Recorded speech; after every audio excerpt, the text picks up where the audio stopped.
고난주간에 새벽을 드리는 저와 여러분들에게 주님의 평강이 함께 하시기를 예수님의 이름으로 축복합니다. 사도신경으로 우리 신앙을 고백하면서 새벽 기도로 나가겠습니다. 전능하사 천지를 만드신 하나님 아버지를 내가 믿사오며 그 외아들 우리 주 예수 그리스도를 믿사오니 이는 성령으로 잉태하사 동정녀 마리아에게 나시고 본디오 빌라도에게 고난을 받으사 십자가에 못 박혀 죽으시고 장사한 지 사흘 만에 죽은 자 가운데서 다시 살아나시며 하늘에 오르사 전능하신 하나님 우편에 앉아 계시다가 저리로서 산 자와 죽은 자를 심판하러 오시리라. 성령을 믿사오며 거룩한 공예와 성도가 서로 교통하는 것과 죄를 사하여 주시는 것과 몸이 다시 사는 것과 영원히 사는 것을 믿사옵나이다. 아멘.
하나님 아버지 감사합니다.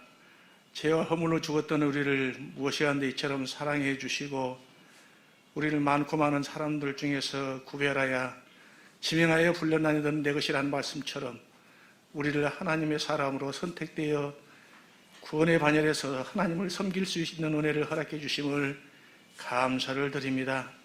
고난주간을 맞이했습니다. 이 한 주간도 하나님 앞에 기도하며 나아갑니다. 성령 하나님께서 도우시고 하나님이 기뻐하시는 사람으로 인쳐주셨사오니 은혜 주시고 성령 충만케 하사 신실하게 하나님 말씀 순종하며 한평생 주만 바라보며 살아가는 모든 성도들이 되도록 은혜를 허락하여 주시옵소서. 하나님 아버지 하나님을 향해 기도하며 나갈 때마다 주님의 그 세미한 음성을 듣게 해주시고 아버지의 뜻을 깨닫게 해주시고 주의 나라 백성으로 아버지 하나님의 마음이 합당한 삶을 살아가도록 힘을 허락하여 주시옵소서. 피 흘림이 없으면 사함이 없다 하신 말씀처럼 우리 예수님께서 우리를 위해서 십자가 지시고 피 흘려 주시고 우리 모든 죄악을 담당하셔서 참으로 구원해 주셨는데 어리석은 인간들은 그 하나님의 은혜를 배은망덕하게 거역하며 살아가고 있습니다. 우리 하나님이여 우리들에게 깨닫는 지혜를 허락해 주셔서 우리가 하나님을 경외하고 하나님을 경배하며 찬양하며 하나님께 가까이 함이 가장 복인 것을 깨달아 알게 하여 주시옵소서. 인간의 삶의 제일 된 목적이 하나님을 영화롭게 하고 그를 영원토록 즐거워하는 것인데 우리는 신앙생활을 하면서도 그렇게 기뻐하지 못하고 살아갈 때가 많이 있습니다. 즐거워하며 살 때가 많지 않습니다. 세상 것만 바라보고 우리가 살아갈 때가 많이 있습니다. 주여 불쌍히 여겨 주시옵소서. 우리에게 더욱더 성령의 충만함을 허락해 주시옵소서. 참으로 하나님의 영광을 바라보게 하여 주시옵시고 하늘의 소망 가운데 이 땅에서 어떠한 고난도 괴로움도 어려움도 인내하며 구원을 이루어갈 수 있는 모든 성도들이 되도록 힘을 허락하여 주시옵소서. 우리 주님 겟세마네 동산에서 땀이 따내짐에 핏방울같이 되도록 진액을 짜시면서 기도하실 때 제자들은 졸고 있었습니다. 참으로 우리 인간인들의 모습입니다.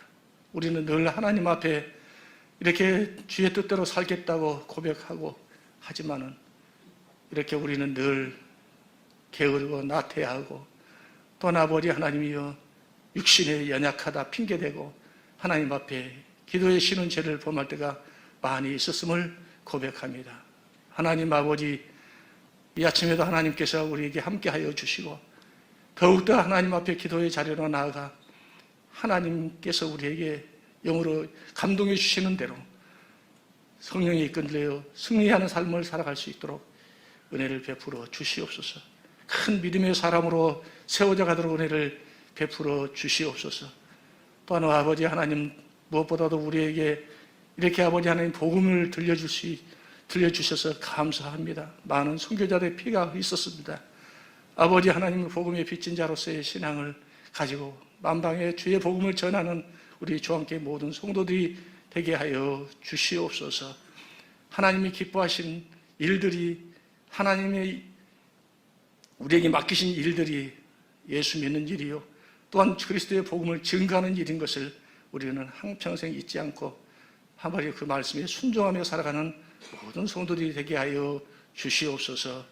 이 아침에도 하나님의 귀한 말씀을 들고 서신 종을 하나님께서 붙들어 주시고 증거되어지는 말씀이 우리에게 생명이 되게 하고 진리가 되고 은혜가 되게 역사하여 주시옵소서. 예배의 시종을 우리 하나님께 부탁합니다. 주님 예수 그리스도의 이름으로 기도드리옵나이다. 아멘.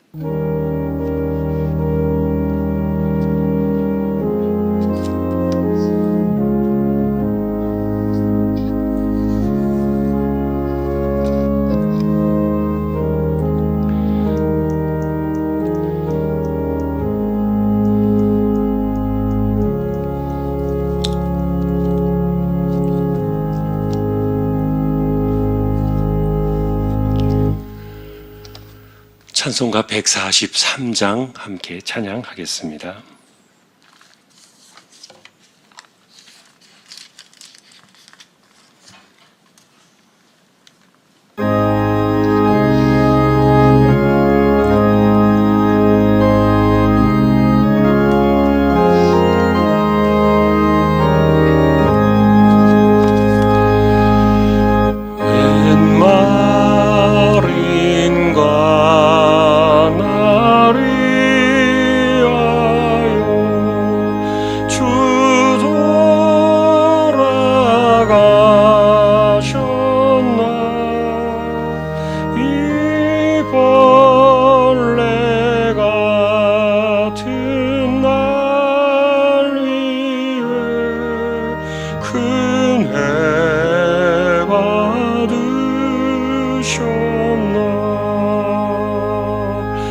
내 지은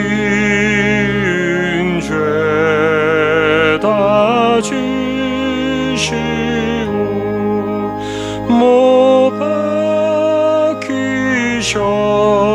주셨으니 웬일인가 웬은혜인가 그 사랑 크셔라 주 십자가 못 박힐 그 해도 빛 잃고 그 밝은 빛 가리워서 감감케 되었네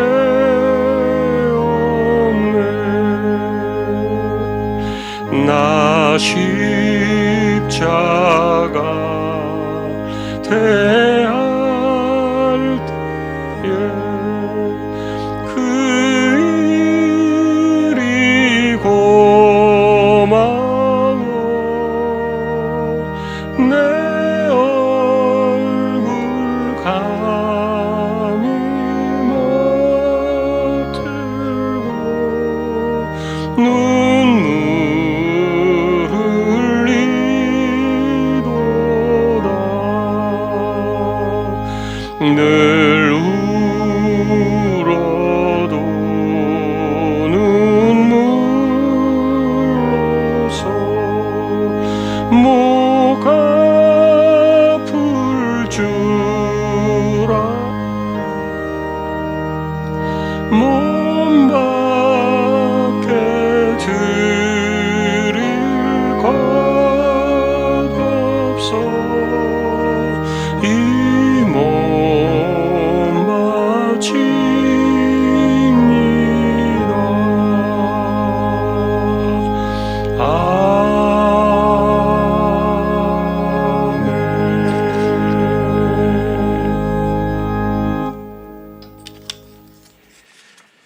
하나님의 말씀 마가복음 11장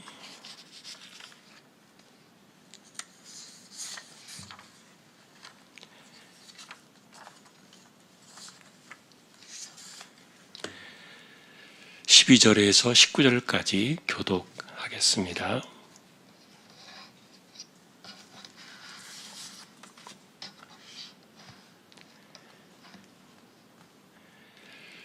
제가 12절을 먼저 보겠습니다. 이튿날 그들이 베다니에서 나왔을 때 예수께서 시장하신지라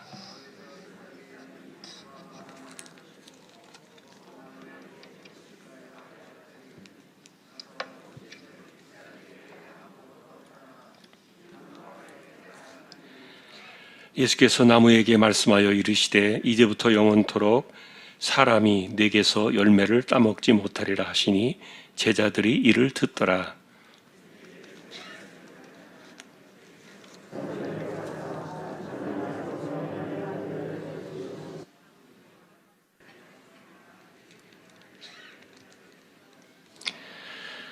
아무나 물건을 가지고 성전 안으로 지나다님을 허락하지 아니하시고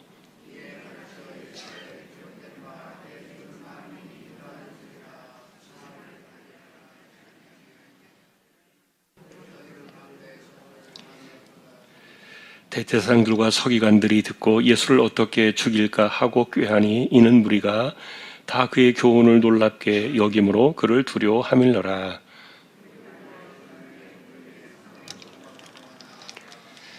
아멘.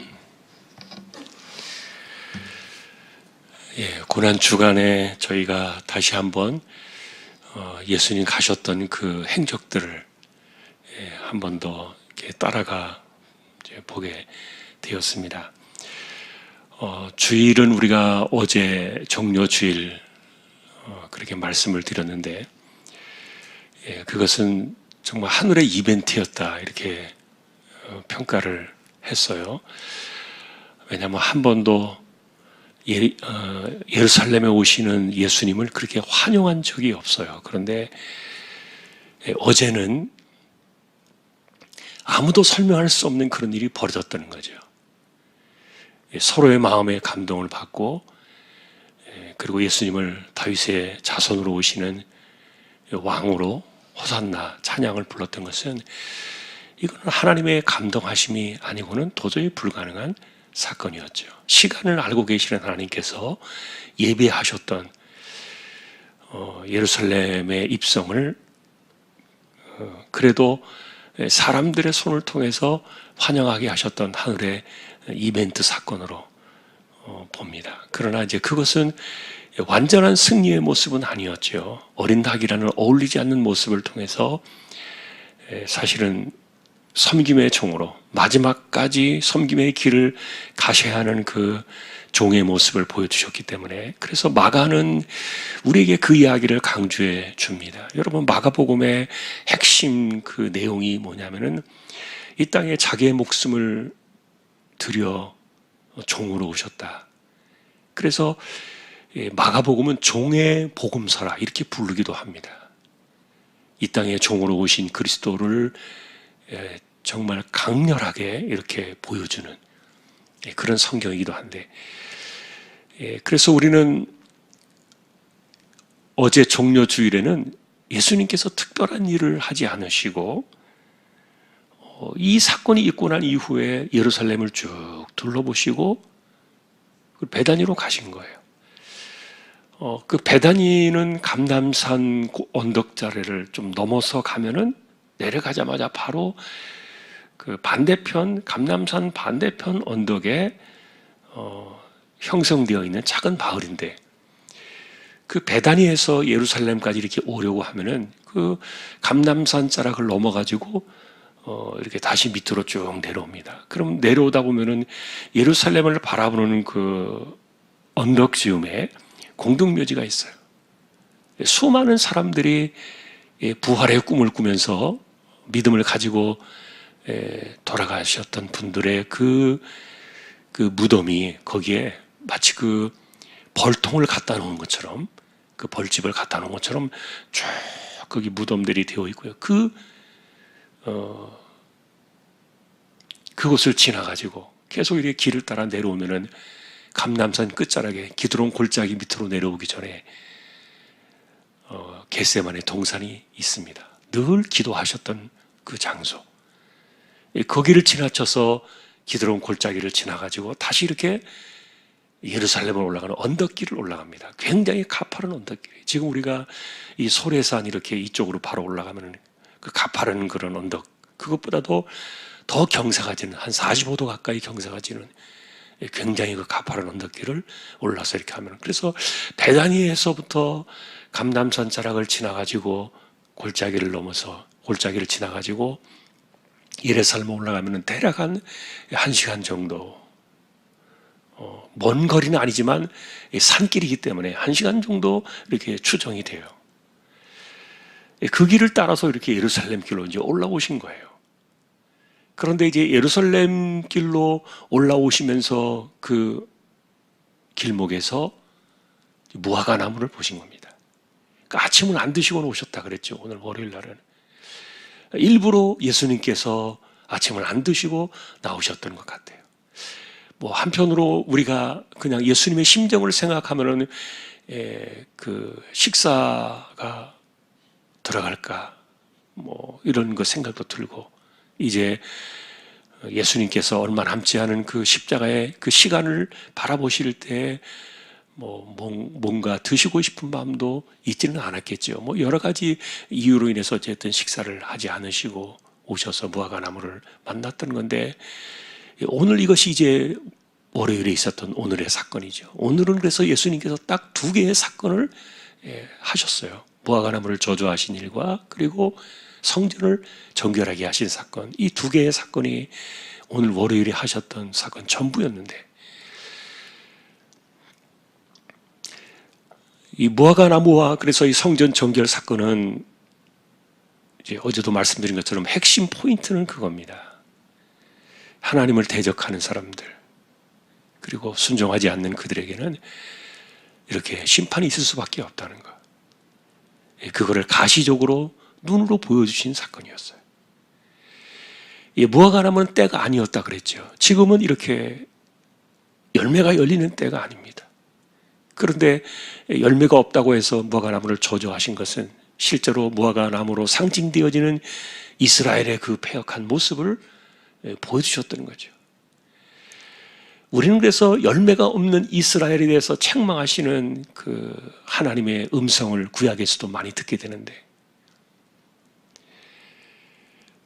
열매라는 개념을 생각해 볼 때요, 저는 나무를 길러본 적이 없습니다만 포도 농사를 오랫동안 지었던 어떤 분이, 장로님 한 분이 이런 얘기를 하시더라고요. 자기가 수십 년을 그 포도나무 농사를 지었는데 이 포도나무를 볼 때 신기한 게 하나 있다는 거예요. 그게 뭐냐 하면은, 일반적으로 다른 나무들은 열매가 맺어질 때 자기가 죽을 것 같으면은 열매를 떨어뜨려 가지고 열매를 잘라버린다는 거예요, 나무가 스스로. 왜냐하면 자기가 살아야 되니까. 그런데 이 포도나무는 자기가 바짝 말라 죽어가면서 열매를 맺힌다는 거예요.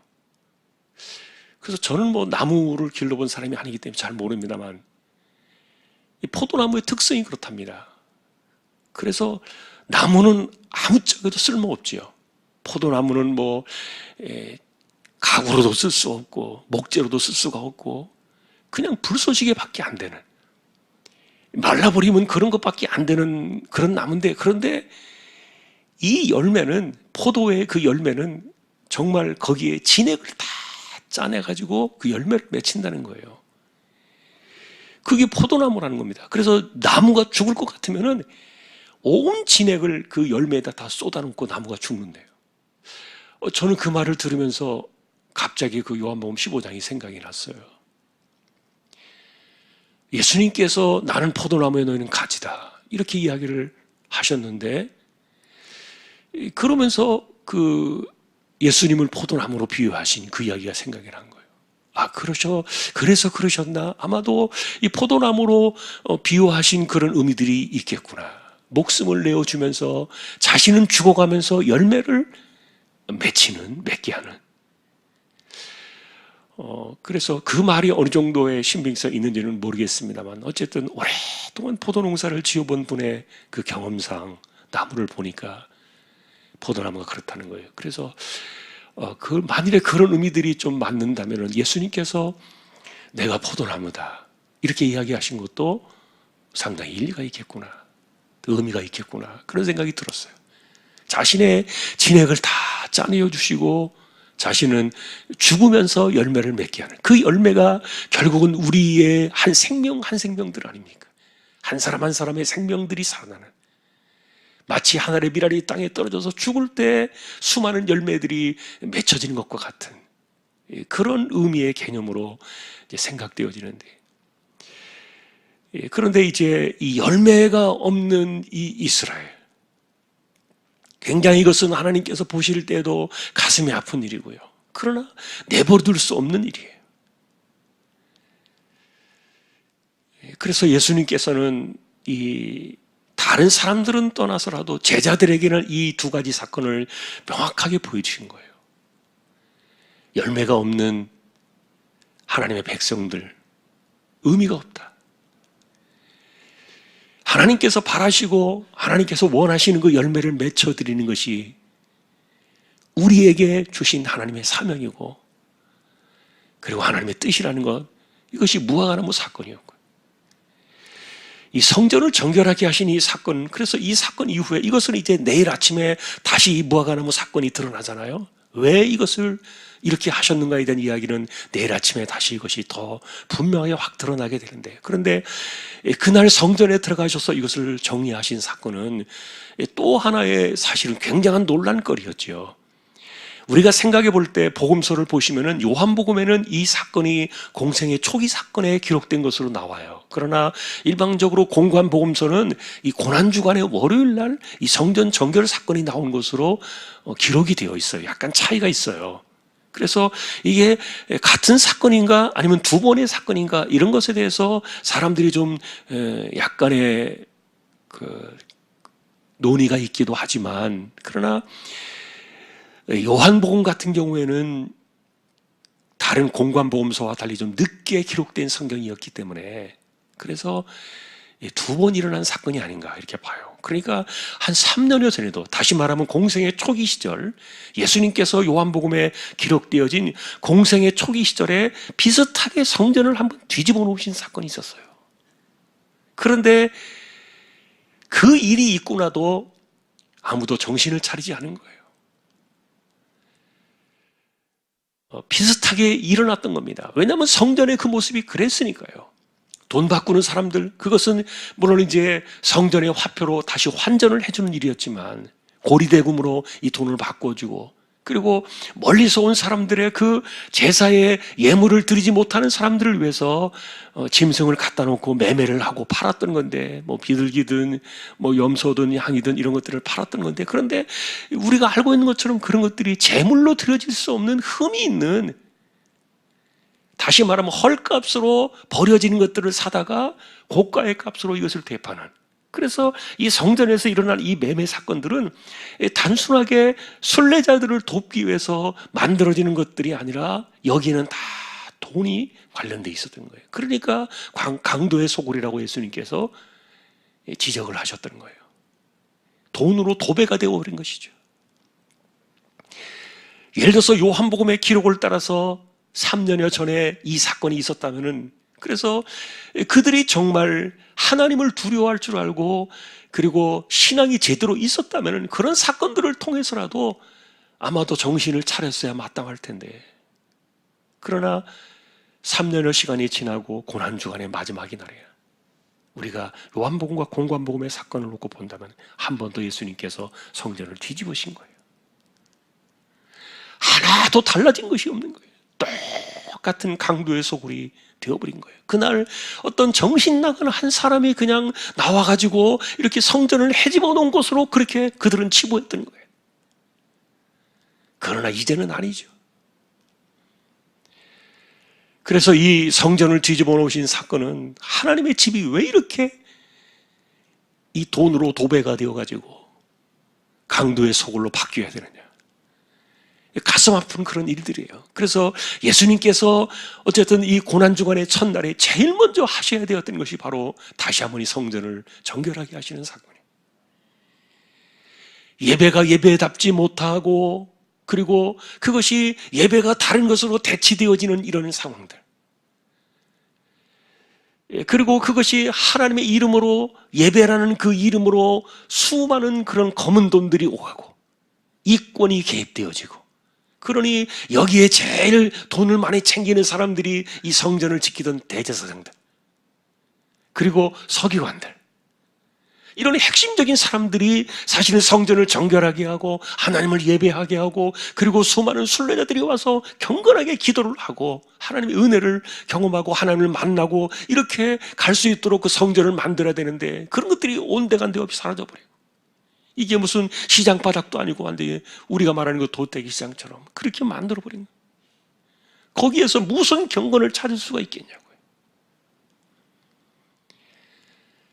그래서 이 뒤집어 보시면서 이런 것들이 예수님께서 예배답지 못한 그 예배, 이것은 BC 사실은 586년에 바벨론에 의해서 1차 예루살렘이 처참하게 망할 때 이미 교훈을 얻었음에도 불구하고 그렇게 하지 않았다는 거예요. 실제로 이 당시의 성전은 세 번째 지어진 성전이에요. 첫 번째가 솔로몬이 지은 성전이라면 두 번째가 수룹바벨이 지은 성전이에요. 그리고 세 번째 예수님 당시에 있었던 이 성전은 헤롯 대왕이 지어준 성전이에요. 이 사람은 이방인 출신으로 유대인의 왕으로 왔기 때문에 유대인들의 환심을 사기 위해서 성전을 지어준 사람이에요. 그런데 그 성전을 지어주긴 했지만 성전의 기능과 목적과 이런 것들이 다 허물어지고 말았던 거예요. 그리고 나서 AD 70년에 이 세 번째 성전마저도 정말 완전히 무너지고 말잖아요. 우리가 그 역사를 보는 겁니다. 1885년도 4월 5일 날 인천항에 아펜셀러와 언더우드 두 선교사가 들어옵니다. 한 사람은 감리교 선교사였고 한 사람은 장로교 선교사입니다. 이분들이 들어와서 인천항으로 들어와서 인천 내리라는 곳에 가정집에서 첫 예배를 드립니다. 그렇게 해서 이 땅에 기독교가 들어온 지 물론 그 전에도 들어오기도 했습니다만 137년째가 되는 이 땅에서 이 한반도에서 첫 예배가 드려지고 지금 137년이 지나는 이 해입니다. 4월 달에 이달에 복음을 처음 들고 들어왔던 날들이죠. 오늘 이렇게 고난주간의 첫 새벽을 드리면서 마음속에 얼마나 오실 수 있을까, 새벽을 드릴 수 있을까, 어제까지도 제가 마음속에 좀 염려가 되고 그랬는데 좀 느낌으로는 꼭 난리통에 피난 갔다가 돌아온 것 같은 그런 느낌이 좀 들기도 합니다만 이 코로나의 이 끝물을 우리가 지나가는 것 같은 이런 때 다시 우리의 신앙이 예배로 힘을 모아야 되겠고 복음이 들어오고 130여 년이 지나는 이 즈음에 한국교회가 성장을 하고 수많은 곳에 교회가 세워지고 이렇게 예배를 드리게 되고 그 사이에 얼마나 많은 또 우리나라에도 순교에 제물로 드려진 분들이 계셨고 그렇게 해서 정말 이 복음의 피 위에 세워진 교회들이 오늘도 이렇게 예배를 드리게 되는 그런 거룩한 장소들로 만들어진 것 너무너무 감사하고요. 성전 정결 사건 오늘 월요일 이 사건을 바라볼 때 오늘날 이 한국교회가 그래도 예배 중심으로 이렇게 나아가는 것 그것은 정말 하나님께서 기뻐하시고 하나님의 보시기에 정말 아름다운 그런 제물과 같은 그것이 오늘 우리가 이날에 바라보는 월요일의 사건인데 다시 한번 여러분 성전은 예배하는 곳이다. 그리고 만민이 기도하는 곳이다. 하나님을 만나는 곳입니다. 우리가 이렇게 예배하고 기도하고 그러는 가운데 하나님의 임재를 경험하고 우리가 은혜를 받는 이 거룩한 이 예배당의 이 성전의 그 모습들이 이후에도 변치 않고 계속 이어져서 하나님께 큰 기쁨을 드리는 저와 여러분 모두가 될 수 있기를 또 우리 주왕의 공동체가 될 수 있기를 주님의 이름으로 간절히 축원합니다. 우리 함께 합심해서 기도를 드리십시다. 첫 번째 우리 기도 제목은 이제 우리가 힘을 내야 할 때입니다. 코로나가 아직도 이제 이렇게 있지만 어제 같은 경우는 처음으로 10만 명 아래로 다시 떨어졌습니다. 이제 서서히 내려가는 것 같은 이제 정리가 되어지는 것 같은 느낌인데 빨리 안정되어지고 이제 우리가 좀 더 힘을 내야 되겠다.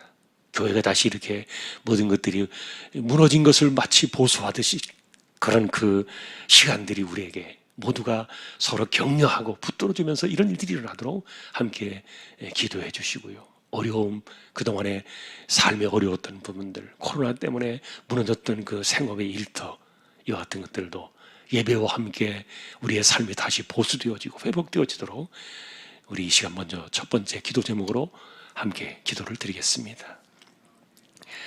하나님 감사합니다.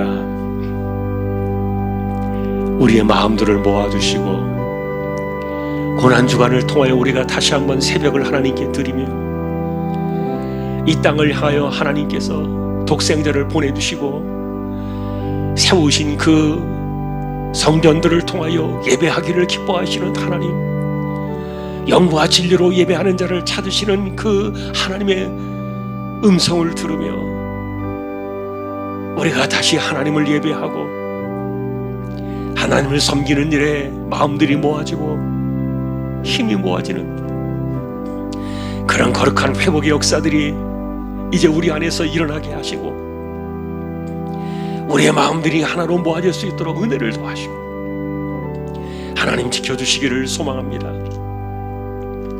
코로나의 끝을 우리가 지나가고 있습니다. 무엇인가 한바탕 지나간 것 같은 이 난리의 뒤끝 같은 어수선한 그리고 여전히 두려움이 있는 이 세대를 지나가는 이 혼란 속에서 우리의 마음들을 안정시켜 주시고 이겨낼 수 있도록 힘을 주시고, 또 여전히 지나가는 이 코로나의 이 아픔들 속에서도 잘 이겨낼 수 있도록 하나님께서 몸도 붙들어 주시고 무탈하게 지켜주시고 감당해내며 나아갈 수 있도록 하나님께서 힘과 은혜를 더하여 주시기를 원합니다. 그동안의 예배를 온전히 드리지 못하고 흩어져 살아가던 성도들이 있습니다.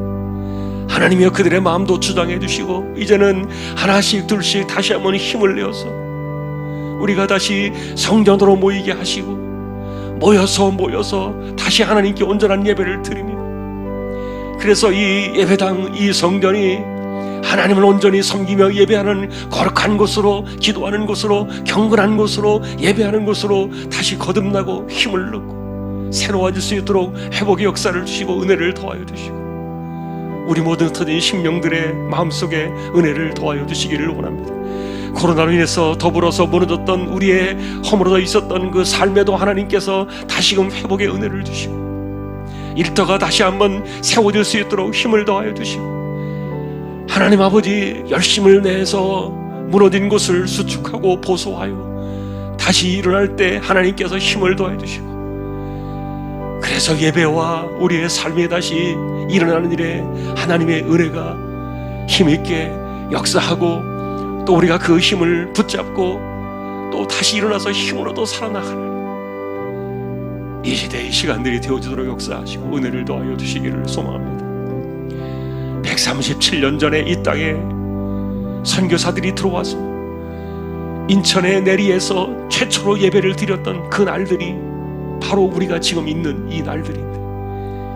하나님 아버지와 같이 예배가 시작되어진 이 100여 년의 시간 속에서 예배를 지켜주신 하나님, 이 한반도 곳곳에 교회를 세우시고 예배를 드리게 하신 하나님, 다시 한번 감사를 드립니다. 하나님께서 기뻐하시는 거룩한 성전의 예배들이 다시금 힘을 얻어 살아나도록 역사하시고 은혜를 더하여 주옵소서. 하나님 감사합니다.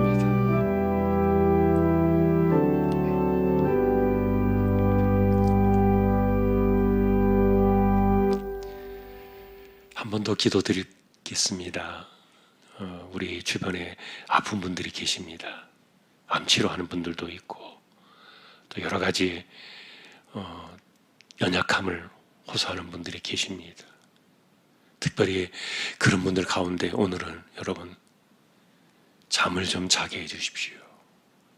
최근에 블루 코로나 블루 그래서 잠을 자지 못하는 분들이 많습니다.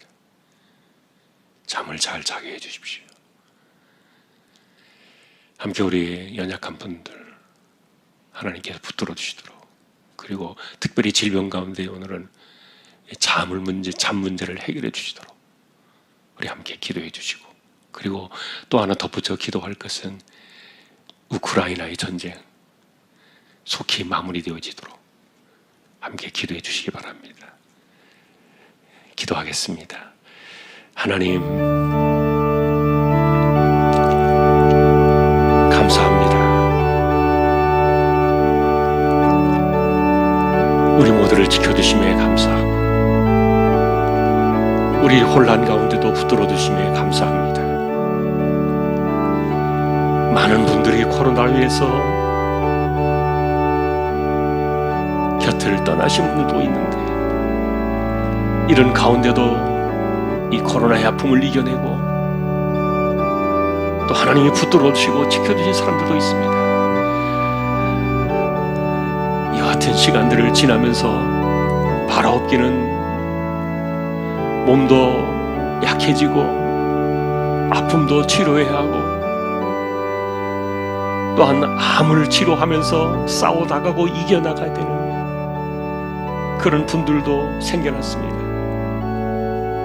하나님께서 지켜주셔서 우리 몸에 깃들어 있는 이 연약함과 질병들을 우리가 싸워 이기며 기도하라 하셨던 것처럼 하나님만 바라며 의지하오니 우리 모두를 긍휼히 여겨주시고 치료의 광선을 비추어 주셔서 우리의 육신이 힘을 얻고 새로워지며 아픔들을 이겨내며 특별히 코로나 시대에 우리의 갇히고 막혀 있었던 답답한 심령들을 풀어주시고, 또한 기도하옵기는 잠을 자지 못하는 이 세대 속에서 우리의 걱정과 근심과 번뇌를 거두어 주시고, 이제는 하나님의 은혜 가운데 잠을 잘 수 있도록 하나님 지켜주시고, 그래서 우리의 일상이 다시 돌아오는데 부족함이 없도록 지켜주시고, 은혜 위에 은혜를 더하여 주시기를 소망합니다. 우리의 무너졌던 몸들도 다시금 하나님 일으켜 세워주시고, 힘을 얻고 우리의 정신이 새로워지고 마음이 새로워지고 영이 새로워져서 우리가 새 심령을 가지고 이 세대를 다시 한번 이겨나가며 바로 설 수 있도록 힘을 주시고, 가정마다 심령들마다 주왕의 성도들의 삶의 현장 속에 하나님 함께 하셔서 이와 같은 은혜를 주시고, 무엇보다 우리가 이겨나가기에 부족함이 없도록 하늘의 새 힘을 더하여 주시고 우리 모두를 지켜주시기를 소망합니다. 우크라이나의 전쟁을 하나님께서 기억하셔서 불쌍히 여겨주시고 악한 세력들을 끊어주시고 이 땅에 억울하게 죽어가는 고통 가운데 놓여져 있는 백성들을 기억하시고 긍휼히 여겨주셔서 이런 아픔들이 일어나지 않게 하여 주옵시고, 세계의 전쟁으로 번지지 않게 하시고, 이와 같은 일들이 온 땅에 공포를 주는 불안한 일들이 일어나지 않도록, 불행한 일이 되어지지 않도록 하나님께서 이제는 막아주시고 간섭해 주시고 또한 붙들어 주셨어요. 다시금 하나님 회복의 은혜를 주시며 어수선한 이 세상과 이 세대를 하나님께서 불쌍히 여기시고 흩어진 우리의 심령들, 우리의 신앙들이 다시 하나로 돌아오는 은혜 위에 은혜를 더하여 주시기를 소망합니다. 오늘 우리 하나님께 의탁합니다. 감사합니다.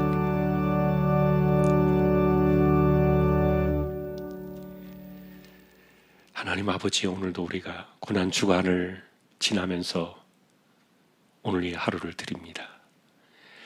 주님께서 무화과 나무를 조조하신 일과 열매가 얼마나 필요한가를 강조해 주셨던 이 사건을 기억하고, 성전을 중심으로 하나님께서 바라시는 그 예배가 얼마나 정말 중요하고 소중한가를 다시 한번 돌아보는 우리 모두 되게 하여 주옵소서. 1885년도 4월 5일 날 2명의 선교사가 이 땅에 들어와 인천의 한 집에서 예배를 드렸던 날이 이번 주간이었습니다. 137년의 시간이 지나 이 한반도 곳곳에 교회가 세워지고 하나님을 예배하는 거룩한 초소들이 정말 많아지게 하신 것 감사하고,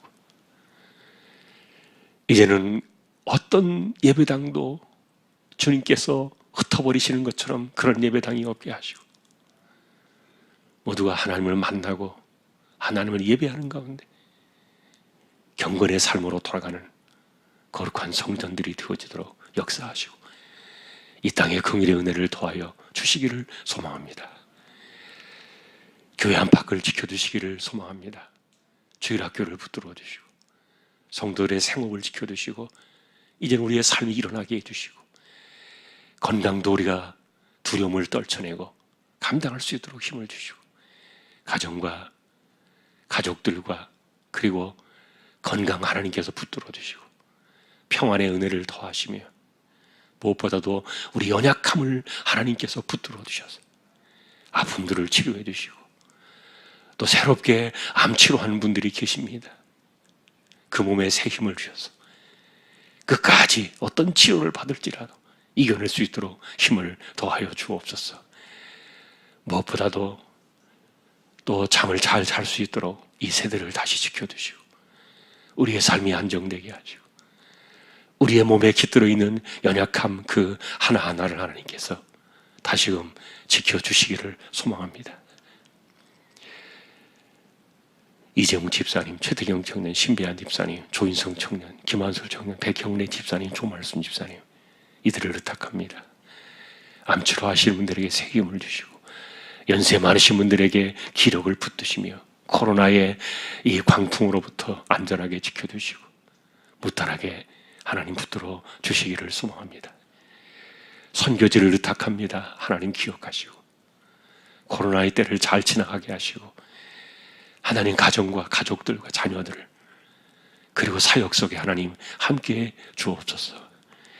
우리가 속히 길이 열려 서로를 돌아보는 일들이 원활해질 수 있도록 하나님께서 하늘 길도 속히 열어주시고 선교의 역사들이 서로 간에 잘 합력하여 선을 이룰 수 있도록 은혜를 더하여 주시기를 소망합니다. 이 땅에 새 정부가 준비를 하고 있습니다. 하나님을 대적하는 일들이 하나라도 일어나지 않도록 하나님께서 간섭하여 주시고 이 땅의 평화와 온 세상에 참된 평화를 허락해 주시고 악한 세력들이 끊어지는 그런 하나님의 거룩하신 공의의 역사와 은혜가 온 지구촌에 평화로 함께할 수 있기를 간절히 소망합니다. 오늘도 하루를 드립니다. 감사합니다. 고난주간의 이날에 우리가 이 하루를 묵상하면서 오늘도 우리의 삶을 하루께 온전히 하나님께 영광을 돌리는 우리 모두 다 되게 해주시기를 존귀하신 우리 주님의 이름으로 간절히 기도하오며 우리 주님 예수 그리스도의 은혜와 하나님 아버지의 사랑과 성령님의 감화 감동 위로 인도 교통 충만하심이 고난주간에 성전을 통하여 예배의 중요성을 일깨워 주신 그 주님을 기억하며 지금도 영과 진리로 예배하는 자를 찾으시는 그 하나님을 바라며 예배를 회복하여 승리하기를 원하는 우리 모든 심령들 주왕의 가족들 위해 이제로부터 영원까지 함께 있을지어다. 아멘.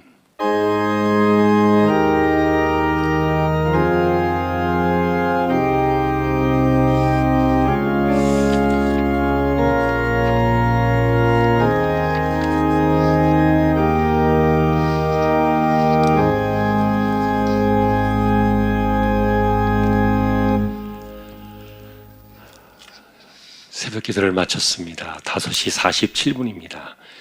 시간이 되시는 분들은 자유롭게 기도하시기를 바랍니다. 내일 새벽에도 뵙겠습니다.